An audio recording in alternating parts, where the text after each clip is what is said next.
Thanks, everyone, and thanks for joining me and just a few of us here at the Salmagundi Club. I'm going to try tonight to show you a little bit of how I do my technique.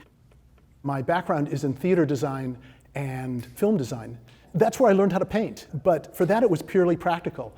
I had to paint images and scenes and locations that everyone could see clearly so that I could communicate my designs clearly to the director and the other designers. I started painting sort of professionally, I think, in about 2008, when I really stopped my theater career and just started to paint.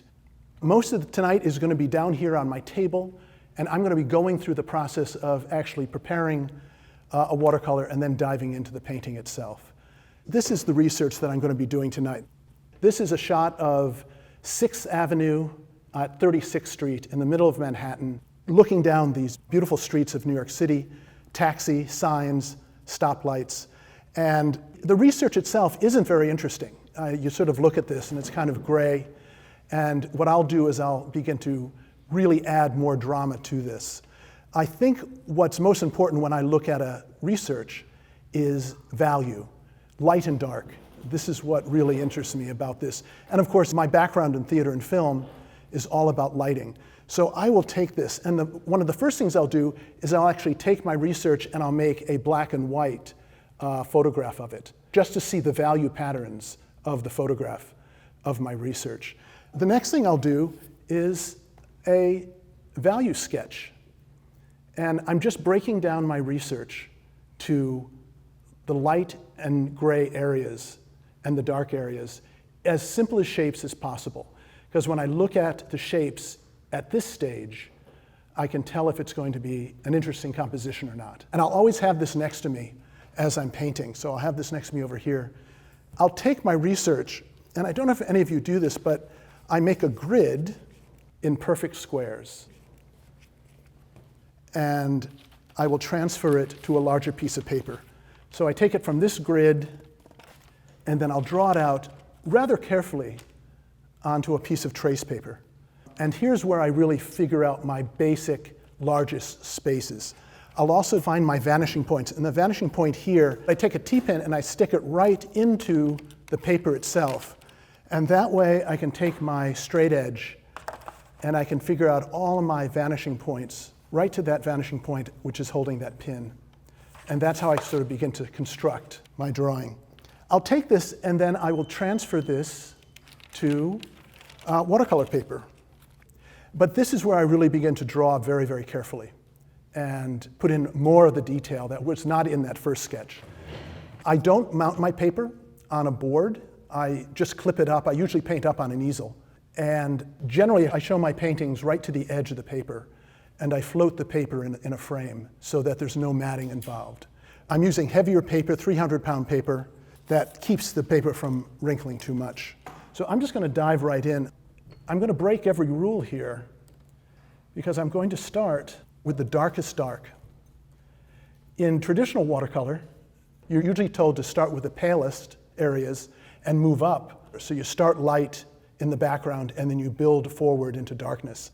For me, I found that if I do that, I never get dark enough. So what I do is I dive right in and I put in some of my darkest paint first. I paint primarily with a flat brush.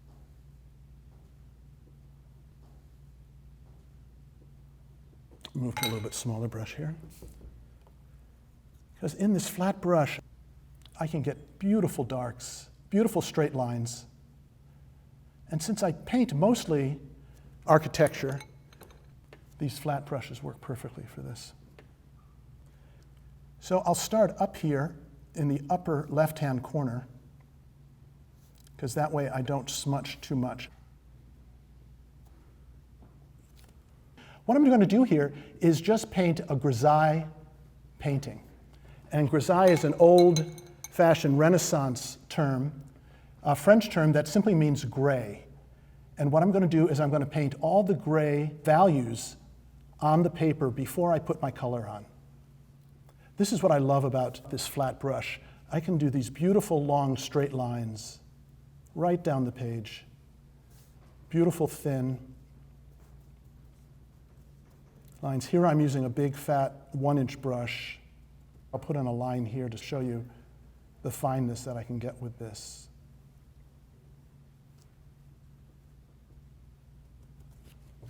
So Payne's Gray, Winsor Newton Payne's Gray for this Grisaille layer.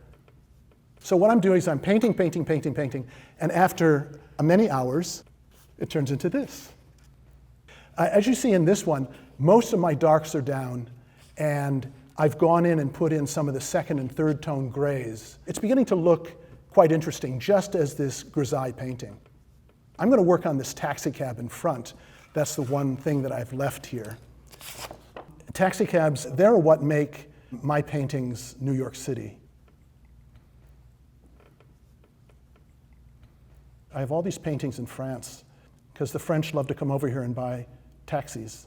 We go to Paris and we buy those beautiful sidewalk cafes, and the French come to New York and buy taxicabs. And as you can see, I'm constantly turning my paper because this motion of my hand is some of the strongest direction. It's tough to paint in different directions, so I found that if I turn the paper, I can do the straightest lines by moving the paper to adjust to my arm. This is still Payne's Gray. I'm still on what I call the Grisaille layer, and I'm just still putting in all of the darks. And then what I usually do before I start is I'll take my spray bottle and I will spray my paints like this. So I get them nice and moist before I start. But these dishes just stay out in my studio. I have a number of brushes where I can do this lettering. And I find that that's important with a New York City painting.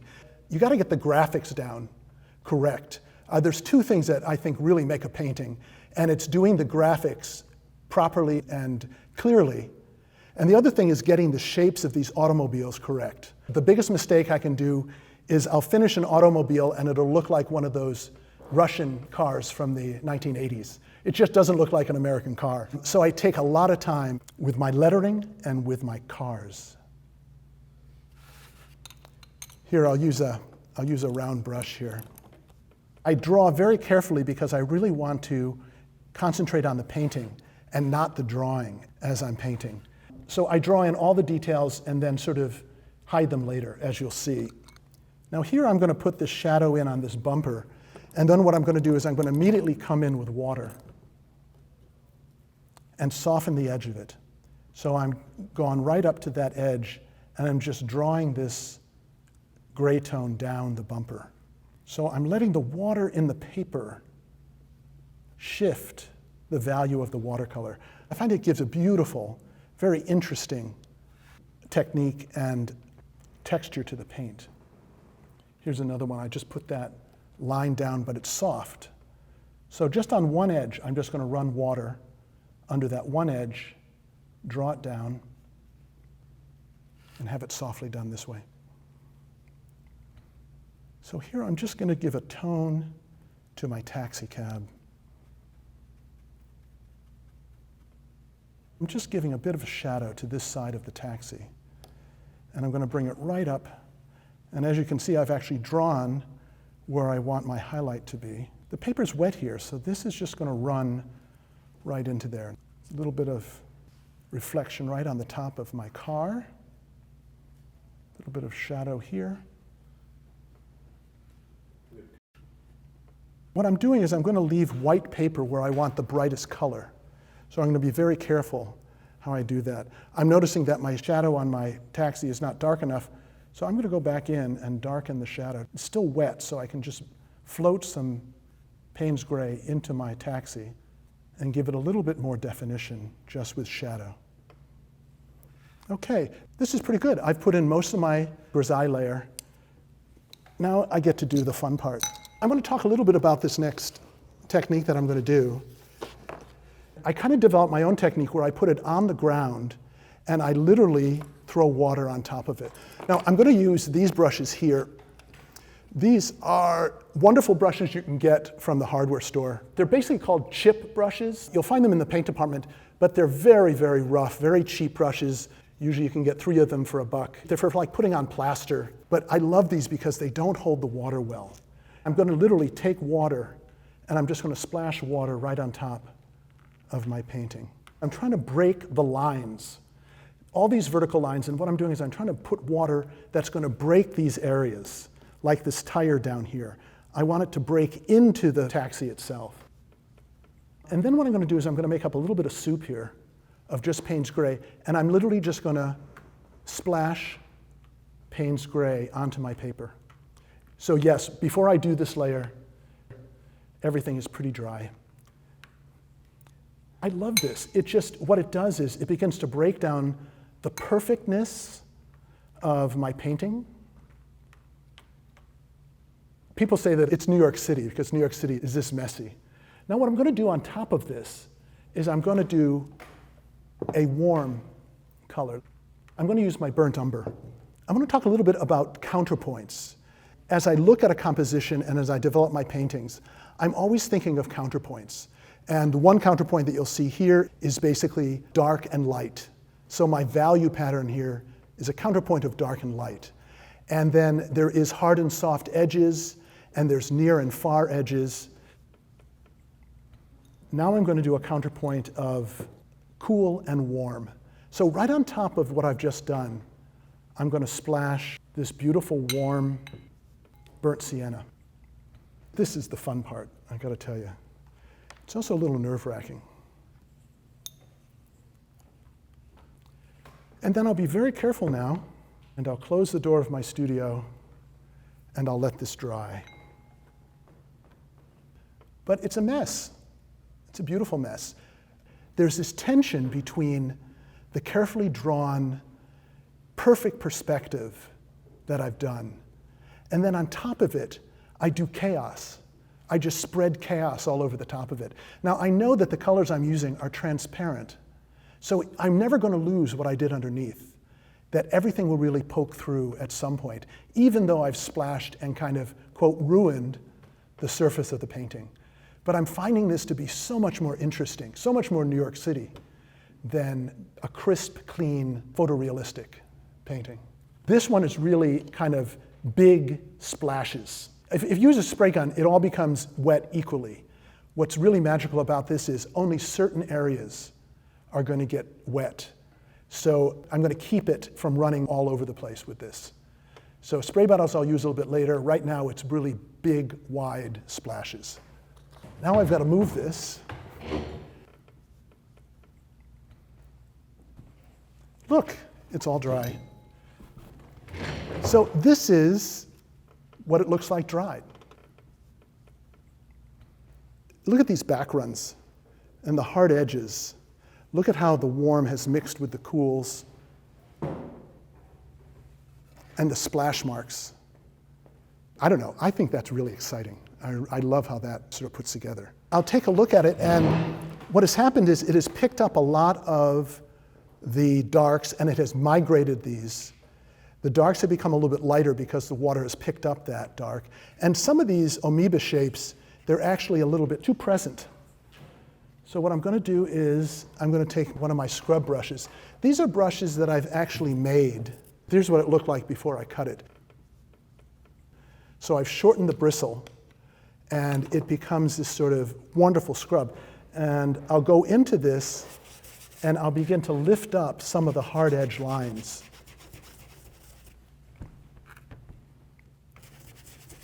Especially in the sky. I'm going to soften the edges in the sky. When paint puddles up like this, the particles of paint tend to migrate to the edges of those splashes. So that's where we get these hard-edged shapes. Now I'm going to lightly lift them up inside my buildings, because I love that shape inside. But once again, out here, I'm going to lighten my sky a little bit more.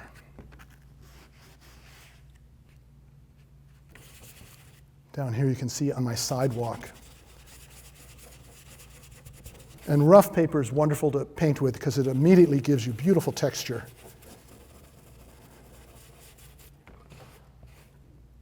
So as you can see, I'm just going around lifting up some of these darker blotches. None of it will ever totally disappear. This is hard scrubbing. This is one thing I like about this Arches paper. It can really put up with an awful lot of energy, scraping and lifting. I like to use this Payne's Gray and the burnt umber because it stains the paper just a little bit. I'm never going to get rid of it entirely. Now what I'm going to do is I'm going to go back in, I'm going to just darken up some of my darkest darks that got a little bit light. So I'm kind of reestablishing darks after I've done all of that scrubbing.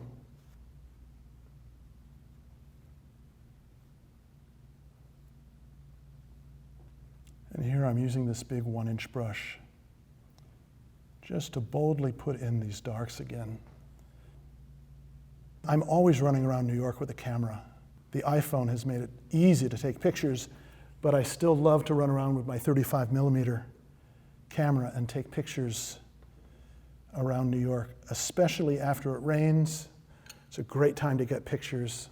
So as you can see here, I'm just going in and reestablishing those rich dark with the Payne's Gray, reestablishing some of the shadow of this van. There we go. Okay. Let me just use my hairdryer here. This actually isn't a hairdryer. It's called a heated craft tool. And as you can see, it's pretty silent. But it's a real heat gun. It's much hotter, actually, than a hairdryer. I'm going to reestablish this beautiful arm of this stoplight here.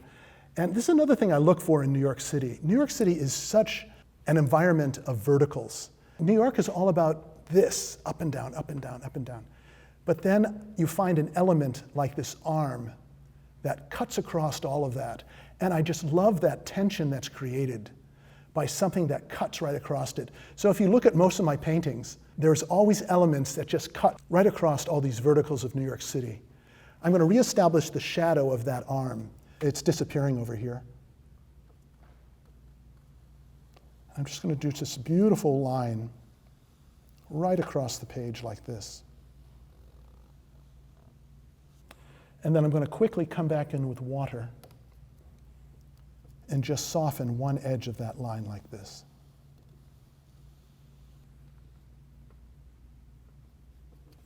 So I'm kind of reestablishing this horizontal. I've lost a lot of my highlight, and I'll show you what I do with that at the end of this.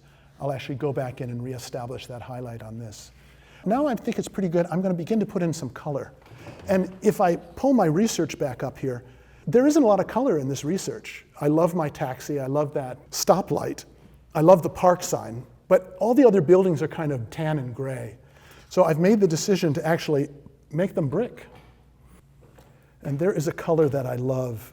This is an old Holland color. It's called Golden Baroque Red. This is a beautiful brick color. And what I'm going to do is I'm going to paint over even the shadows that I've already put in here to reestablish a little bit of this, or to establish the brick color. And this is where that underpainting just works so beautifully. Because here I'm putting this rather strong orange-red down, and yet it's picking up all of the value that I've already put down in it on the paper before I did this. This is sort of the old-fashioned painting technique from the Renaissance, is this layers and layers of paint. And watercolor is beautifully made for this because it's transparent and translucent. So here what I'm doing is I'm really turning this building, which in this painting is just gray, and I'm making it brick. I think that's rather beautiful. Now I'll go across the street here, and there's some other buildings here that I want to make brick. I'm going to use the same Golden Baroque. And what's magic about this is I'm just doing these big, broad strokes over all of that underpainting.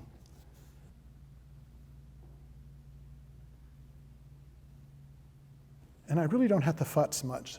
It just works. So what's beautiful about this building is it has this brick facade But around the corner, it turns into just tan brick. So I'm going to do both of those here. And you can see I'm just one swipe of the brush, and I'm getting this beautiful shadow of the brick right into the sunlight brick. Wonderful. Let me try one of my other colors that I love. This is another Old Holland color called English Red. This is a little bit heavier, a little bit more sediment, and this is going to work beautifully in these deep shadows here on this side.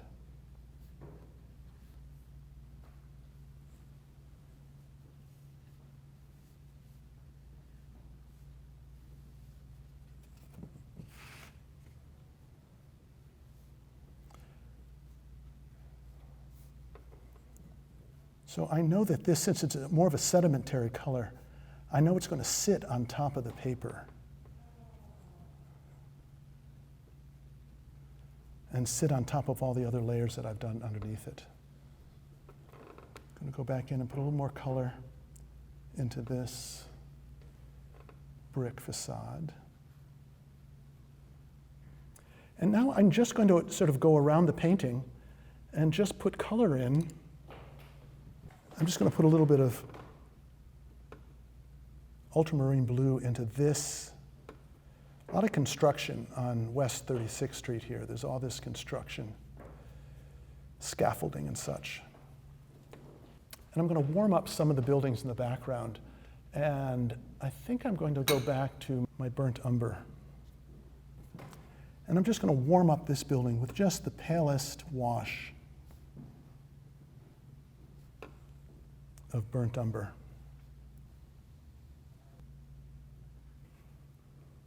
And here I'm going to lighten up that where that sunlight is hitting this with just a little bit of yellow ochre. The sunlight is hitting the side of this building here, and I'll just use just a little bit of this.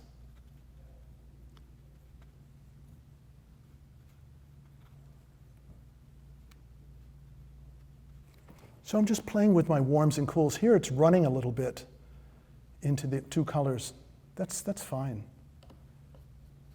Now, it would take me actually a number of hours to begin to put in all the different color here. I'm going to do the color in the most important spot.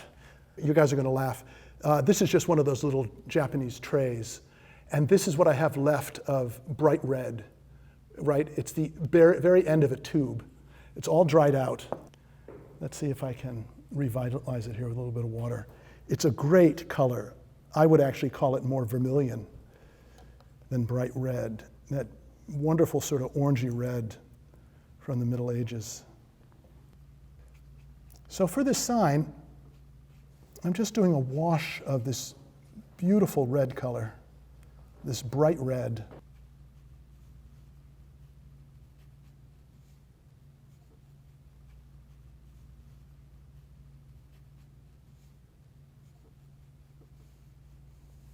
But I'm going to let that dry a little bit. There. Let me work on my taxi cab, since that always takes a bit of time. I always do my taxis in a number of different layers, and I'm going to start out with kind of a shocking cadmium yellow.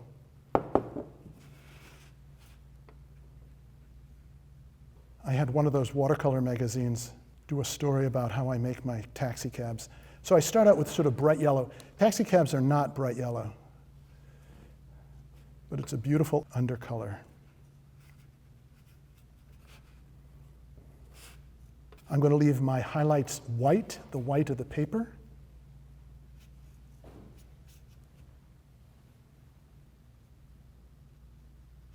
This is a good demonstration in terms of building up, building up, building up.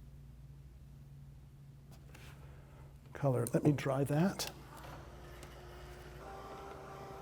That's pretty good. So now I'm going to go over what I've just painted with cadmium orange.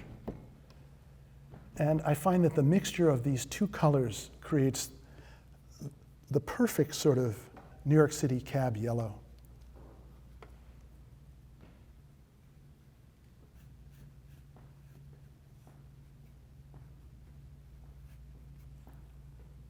Once again, using the beautiful property of watercolor in terms of the transparency.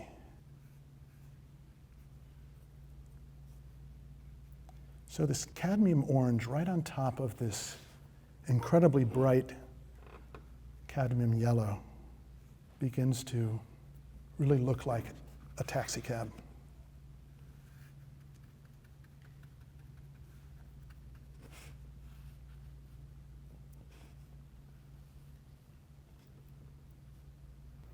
And here, this is sort of the beauty of this sort of underpainting.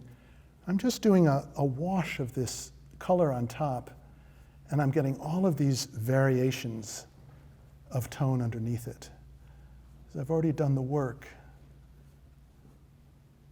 painting those values underneath this color. And here I'm putting it on pretty thick.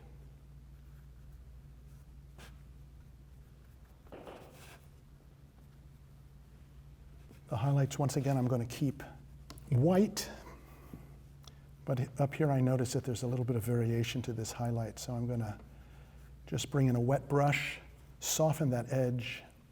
Now that's beginning to look like a New York City taxi cab.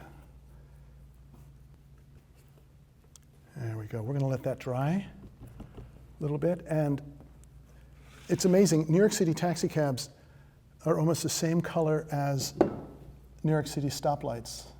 Now the stoplight is really in shadow, so I'm just going to put this cadmium orange right on top of what I've already painted here. No, I'm breaking my rule. I need to start with my yellow. Put the yellow down first. Yeah, that's it.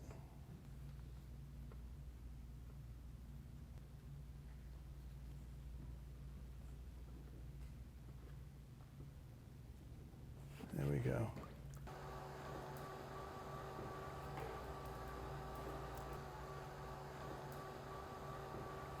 So as you can see, I'm putting the yellow right on top of all of that shadow and underpainting of Payne's gray.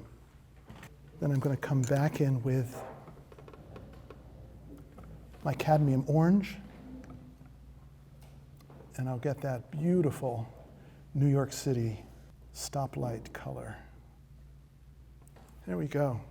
I'm going to use Windsor red. It all dried out in my tube, so I just split open the tube, and it's like I'm making a little tray of color. How do I know when a painting is done? When there's nothing more to say with it. I don't know how to define it any more than that. The painting kind of tells me when to stop.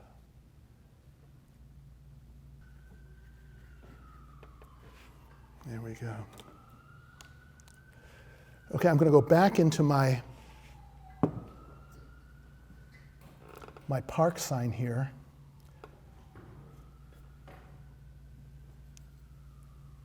This one that I'm painting with now is Windsor red. It's a very pink red.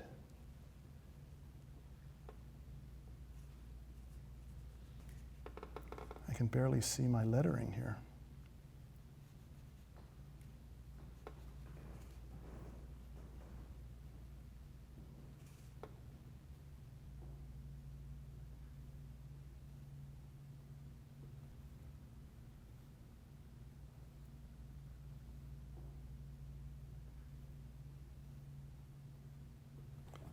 That's nice.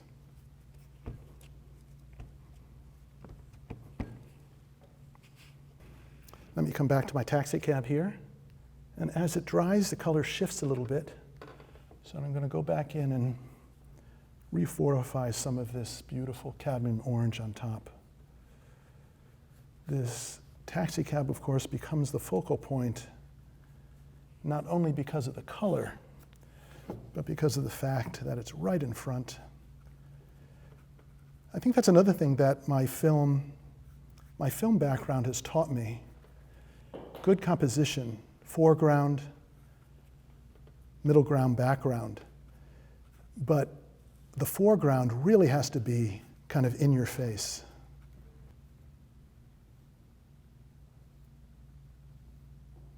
What else do I need to do here? How about some stoplights here? Just a little bit of Daniel Smith Extra Fine Watercolor. This is permanent red. Daniel Smith makes some gorgeous, gorgeous paints, but they're a whole different texture than my Winsor Newton. Daniel Smith tends to use a bit of honey as its binder. So the actual consistency of the paint is a little bit different. I'm going to take the same permanent red and I'm going to go up and paint around that stop. Just make it a little bit more red. I'm only putting the red into the shadow.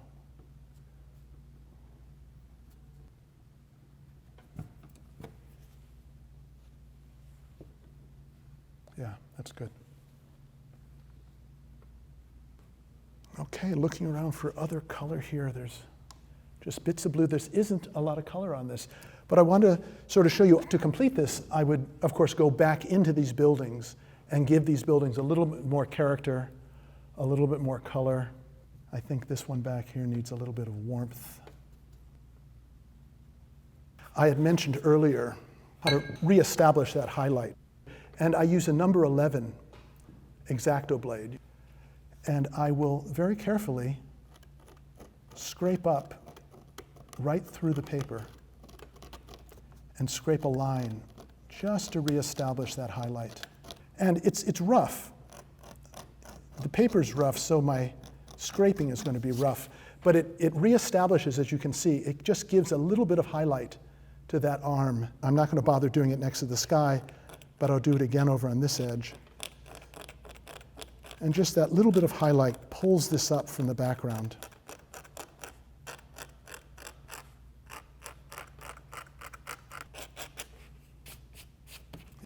Okay, let me take a look and see what we want to do next here. I showed you my one splash. I will usually splash a number of times, but for tonight, we don't have the time to do that. I'm going to show you what I sort of do at the end.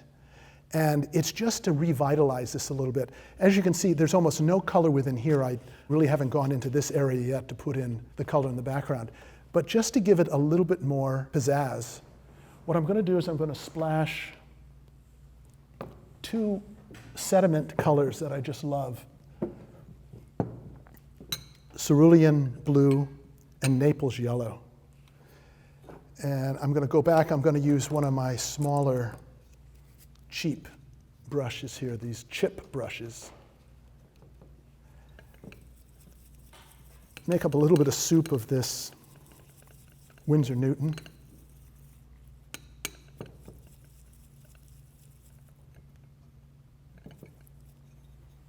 And I'll do another splatter on top. And since it's a sediment color, it's really going to sit right on top of the painting.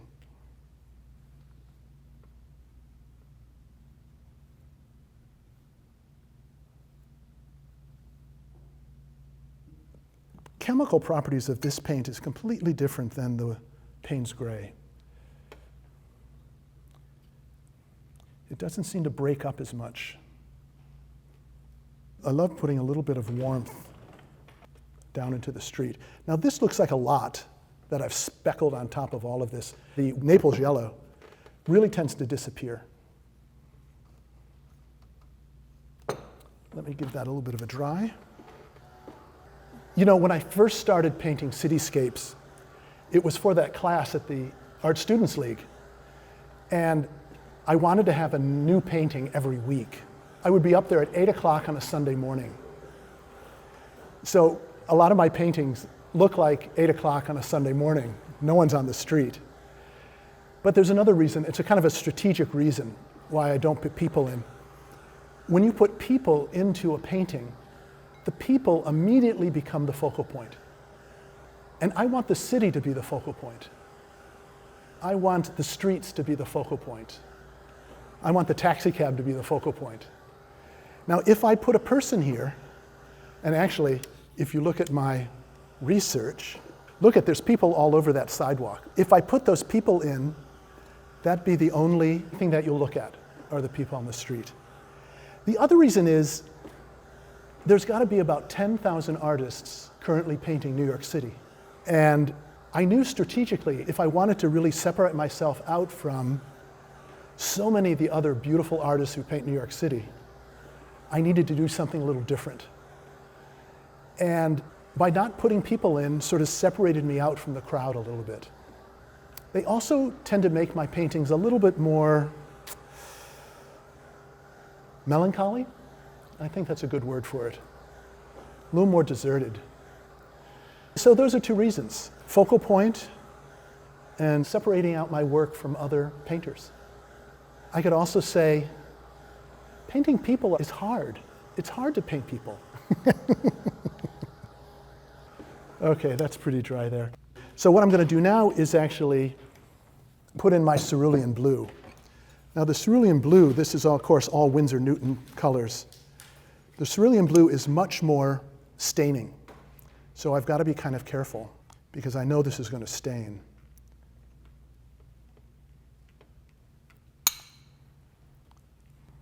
Now what I'm going to do here is I'm going to go in and just take some water, and I'm going to just float that around a little bit. And as you can see, those dots have already stained the paper. Let me do a little bit more here. Here I'm not really splashing. I'm just sort of putting this blue around. I don't really worry too much about skies. With all of the splashing, it tends to take care of itself. And what I love about these sediment colors is it sits on top. Look at that blue sitting on top of that dark. And it's going to stay that way. It's going to stay that blue on top of that Payne's gray. And you get this beautiful sense of depth. Quite honestly, it's another way of breaking up this kind of too perfect perspective by putting this layer on top of the paper. It's like I'm reminding everyone it's just a painting. So it's another one of my counterpoints where I'm making the illusion of going back down the street, but on top of it, I break the surface. So I'm actually calling out the fact that this is just a two-dimensional painting, and this is just the plane of the painting that has these other colors on it. Now the other thing I do, and I'm just going to show you a little bit because this is really too wet to get much done, but I want to show you this. I use this beautiful brush from Cheap Joe's. It's his Serendipity series. Once again, this is an acrylic brush or an oiled brush. And what I'll do is I'll actually use dry brush. So I'll go back into my Payne's gray, and I'll dry brush right over different parts of the painting that I want to be darker. Now this isn't really dry brush because there's so much wet on the paper. But this is sort of allowing me to sort of go in and obscure with this big fat brush more of the dark areas. Because if we go back to my value sketch, it reminds me to do even more darks. So I can really take this, going back in with my Payne's gray, and kind of paint more dark on top of all of this. And this is a big, just womp brush that just pushes in right into it. Then my other secret is, I'll take sepia, and I'll do the same thing. I'm sort of doing this dry brush. You can see I'm sort of taking the water out of the brush. And this sepia on top of the Payne's gray gives me such a beautiful black, dark, dark. And this even more fully obscures the background. Look, before we stop, I want to thank all the people that really put this together.